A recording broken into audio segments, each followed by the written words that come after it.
నమస్తే. అమెరికా అధ్యక్షుడు Donald Trump సంచలనాలకు పెట్టింది పేరు. తాజాగా ఆయన మరో బాంబు కూడా వేశారు. అదేంటంటే కనుక విదేశీ విద్యార్థుల యొక్క వీసా ఇంటర్వ్యూలని ఇమ్మీడియట్ గా నిలిపివేసేయండి అపాయింట్మెంట్లని ఆయన ప్రకటన చేయించడం జరిగింది. సో దీని ప్రభావం ఎక్కడ ఎలా ఉన్నా కూడా ముఖ్యంగా భారతీయ యువత మీద, మరి ముఖ్యంగా మన తెలుగు యువత మీద ఎక్కువగా కనిపిస్తుంది.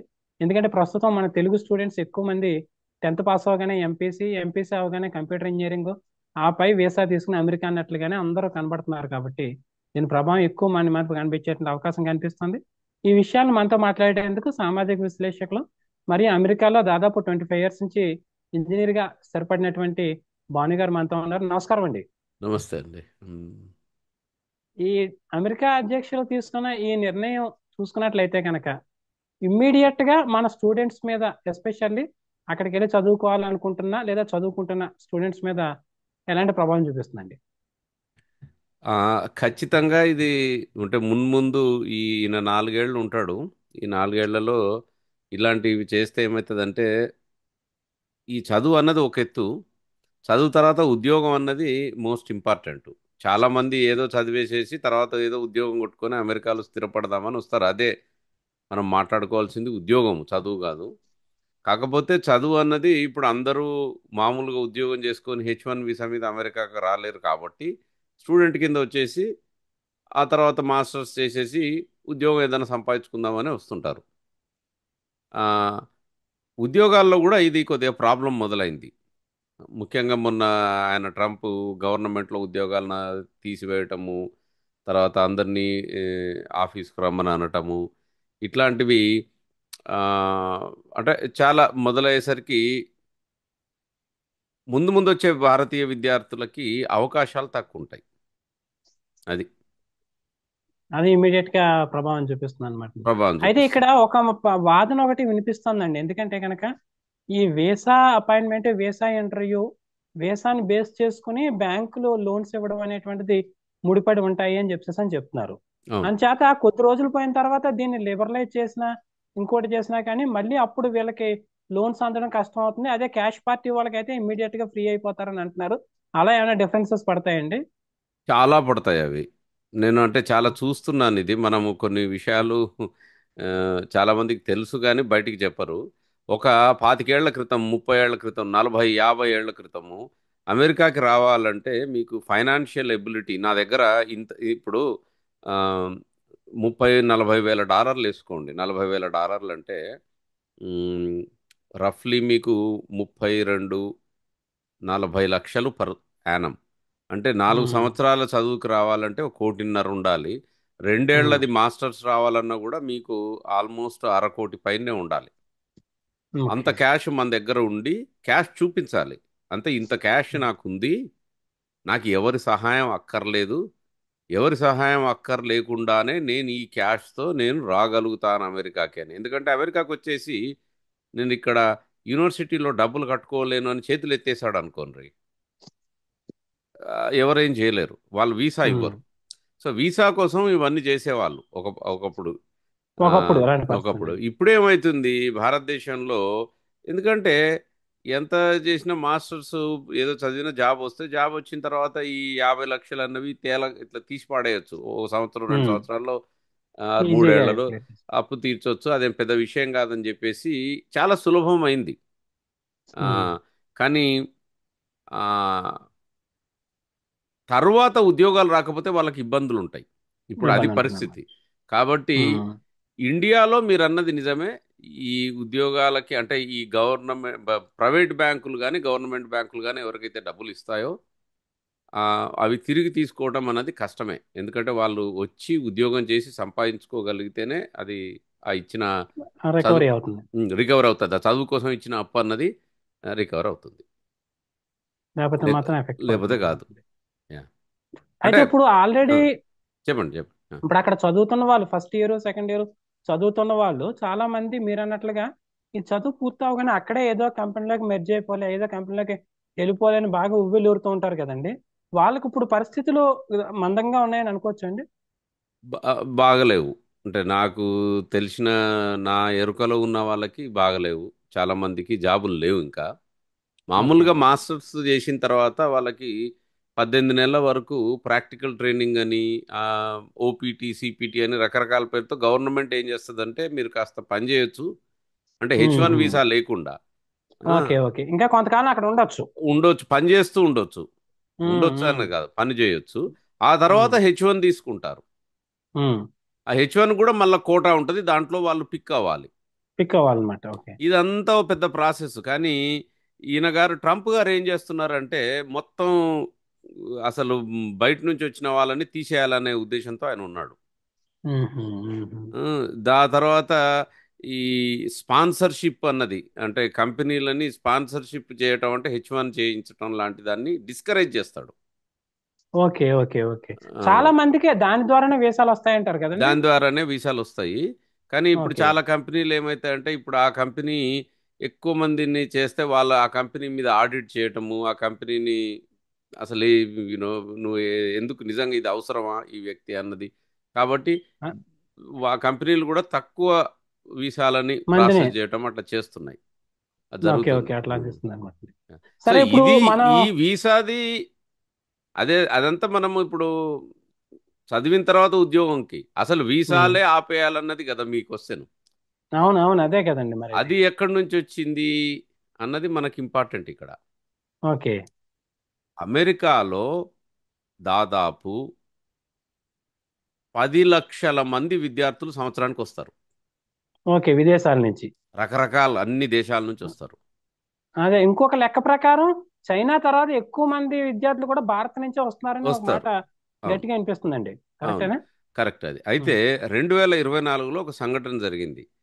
చైనా నుంచి రావటం తక్కువైపోయి భారతదేశం నుంచి రావటం పెరిగారు. ము 10 అబ్బో. లక్షల సుమారుగా 1.1 మిలియన్ ఏదో అంటారు. 1 మిలియన్ ఓ 10 వేసుకోండి. ఉమ్, 10 లక్షల్లో ఉమ్.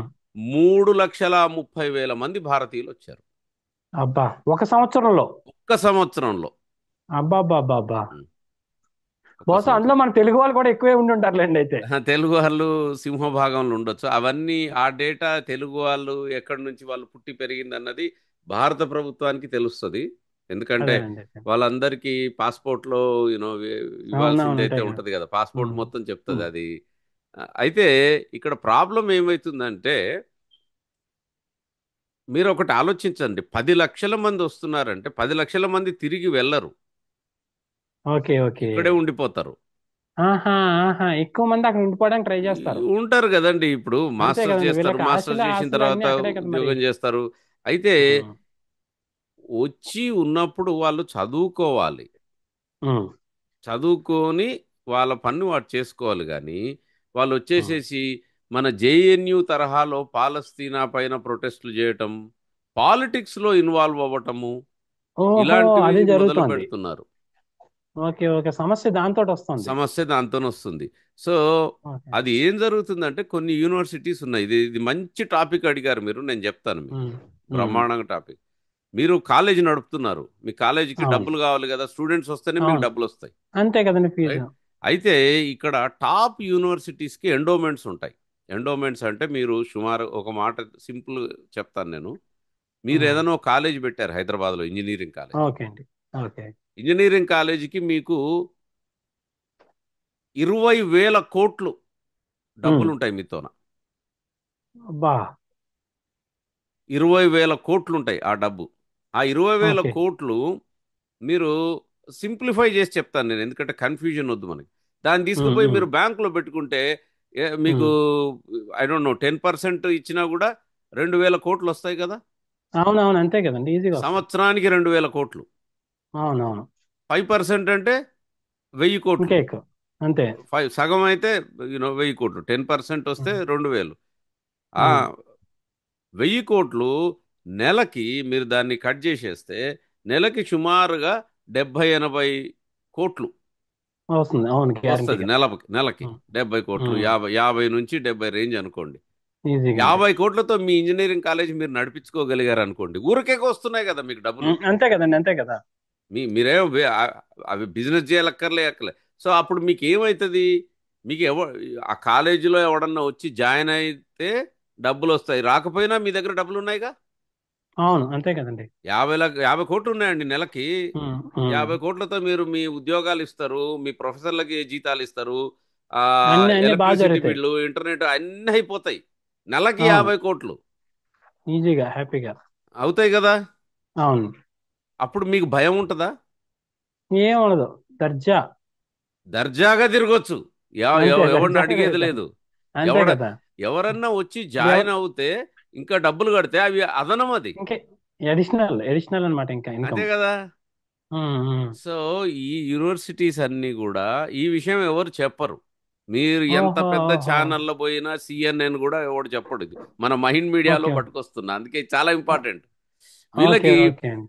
ఆ, 53 బిలియన్లు అబ్బా, అబ్బా, అబ్బా, అబ్బా. ఎండోమెంట్ ఉంది దానికి. ఆహా, ఏది ఆహా, ఆహా. ఏది హార్వర్డ్కి.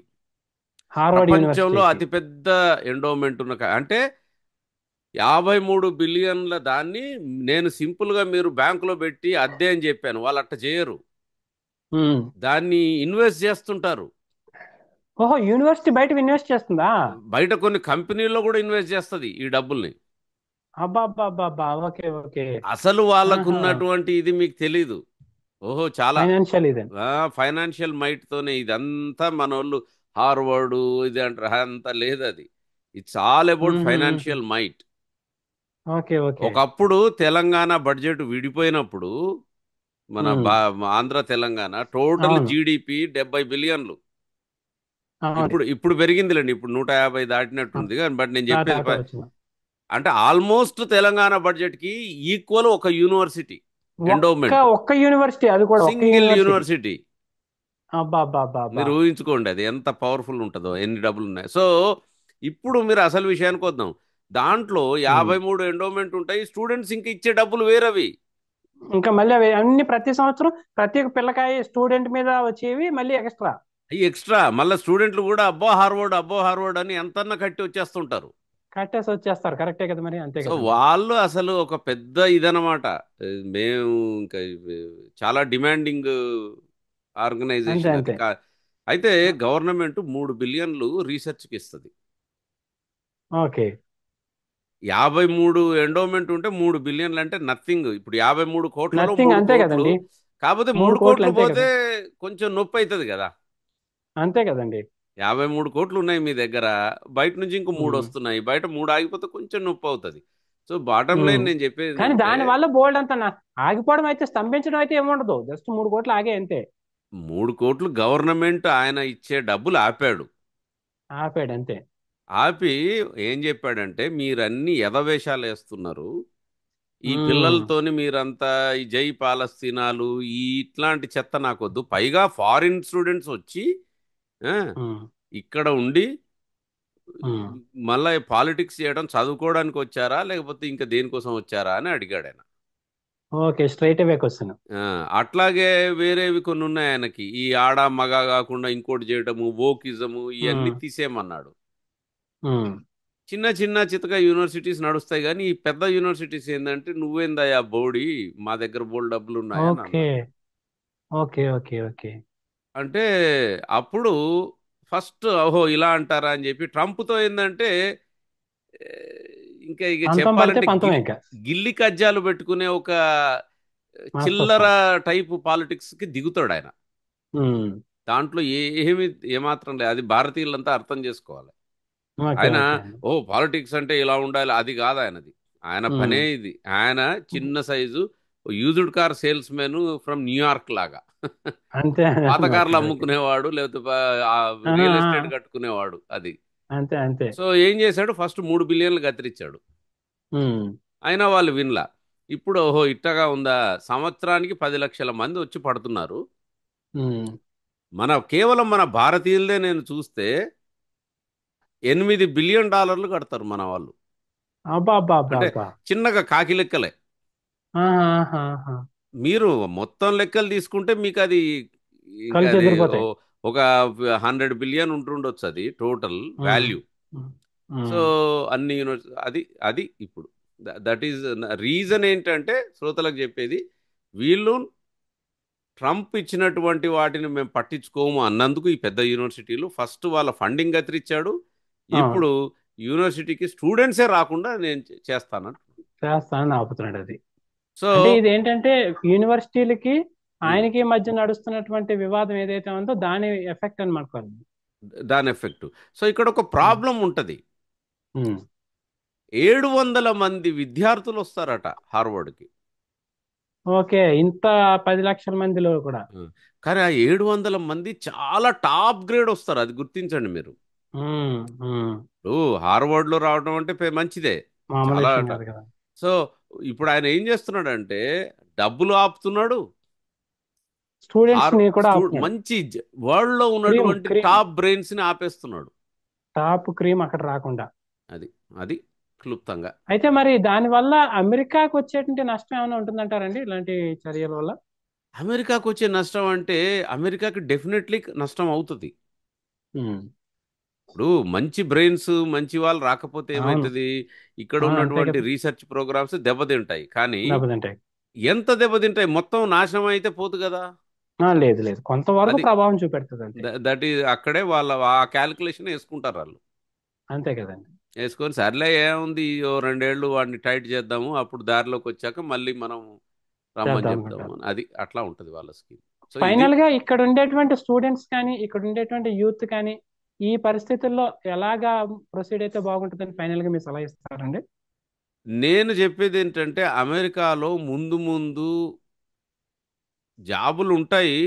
కానీ ఈ ఆర్టిఫిషియల్ ఇంటెలిజెన్స్ అని లేకపోతే ఇంకా ఓవరాల్గా అమెరికా దేశం అన్నది జాబులు తీసే దిశగా వెళ్తుంది.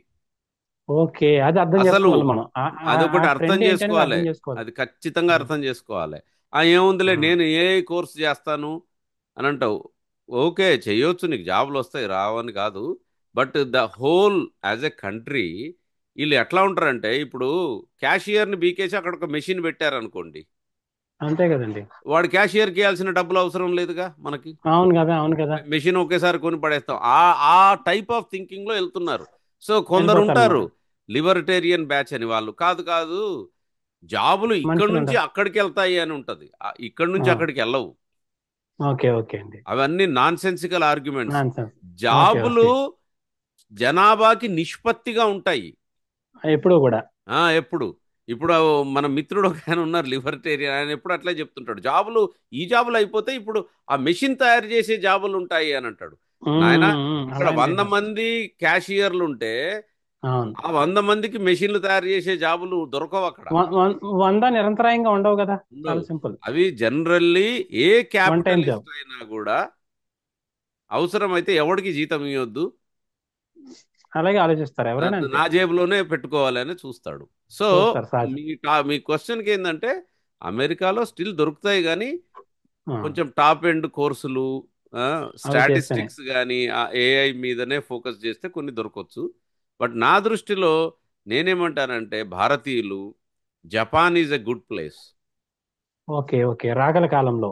ఆ, చైనా ఇప్పుడు కూడా పోండి, ఏం సిగ్గుపడాల్సిన అవసరం లేదు. ఉమ్, ఉమ్. అంటే ఆ, జపాన్ లో ఎక్కువ అవకాశాలు ఉన్నాయంటారండి సాఫ్ట్వేర్ కంప్యూటర్ సైన్స్ జపాన్లో ఏమవుతుందంటే అవకాశాలు ఉంటాయి, వాళ్ళ జనాభా వాళ్ళు పిల్లలం కానీ నెక్స్ట్ జనరేషన్ రావట్లేదు. సో నేను చెప్పేది ఏంటంటే జపాను, జర్మనీ. జర్మనీ, ఆ, ఇలాంటి దేశాల్లో ఐటీ వర్క్ ఉంటుంది, ఇంజనీరింగ్ కూడా ఉంటుంది, మ్యానుఫ్యాక్చరింగ్ ఉంటుంది. మ్యానుఫ్యాక్చరింగ్ కూడా ఉంటుంది అక్కడ. సో వాటిలలో ఎక్స్ప్లోర్ చేయాలి మన భారతీయులు. ఉత్త వాటి అమెరికా మీద మీద పెట్టుకుంటే కష్టం. డిపెండ్ అవ్వడం కష్టం. యా. సో ఎందుకంటే మొత్తమే.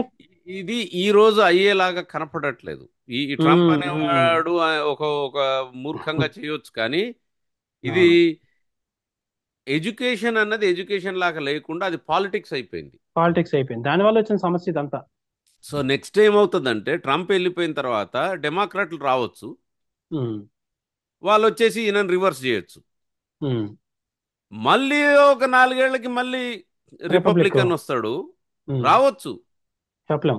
ఎవడు ఎప్పుడు ఏం చేయలేడు, ఎవడన్నా అది మూర్ఖమే, అది అట్లా కుదరదు అంతే అనుకోకూడదు ఎప్పుడు.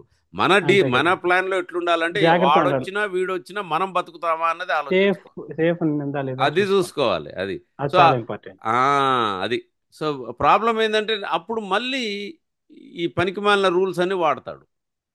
అవి వస్తాయి అన్నమాట. అది బేసిక్గా అదండి. అది మీరు అర్థం చేసుకోవచ్చు. ఇప్పుడు మీరు ఒకటి అర్థం చేసుకోండి, భారతదేశంలో హైదరాబాద్లో అప్పుడప్పుడు ఈ నైజీరియా అక్కడి నుంచి వస్తారు కదా అవునవును. చదువుకోవడానికి, ఉమ్, బంగ్లాదేశ్ నుంచి కూడా వస్తారు కదా, అవును. పాకిస్తాన్ నుంచి వస్తారో లేదో తెలీదు. ఆ, తెలియదు కానీ ఈ దేశాల నుంచి అయితే వస్తారండి. వస్తారు. సో వాళ్ళు ఉమ్. వచ్చి నేపాల్ నుంచి వస్తారు, వచ్చేసి అక్కడ సడన్ గా ఏదో గొడవ అయినప్పుడు పాకిస్తాన్ జిందాబాద్ అని రోడ్ల మీద తిరిగితే మీకు ఎలా ఉంటుందో చెప్పండి. ఆ అది సమస్య, అది అక్కడ పెయిన్ వస్తుంది, జరుగుతుంది, నువ్వు ఎక్కడి నుంచో జరుగుతుంది. వచ్చావు, ఇక్కడ హైదరాబాద్ లో చదువుకుంటున్నావు, ఈ సెంట్రల్ యూనివర్సిటీలో ఏదో డిగ్రీ చేసుకోవాలి, ఆ క్వైట్ పని గా చేసుకు చదువుకోవాలి, వెళ్ళిపోవాలి, అంతే అయిపోయాయి. వెళ్ళిపోవాలి. సో నువ్వు దీన్ని జిందాబాద్ అంటే మేము ఎట్లా ఒప్పుకుంటాం అనేది మొదలైంది. పాయింట్ అక్కడే అదే. మళ్ళీ అది వాళ్ళకి ఫండింగ్. మళ్ళీ దానికోసం.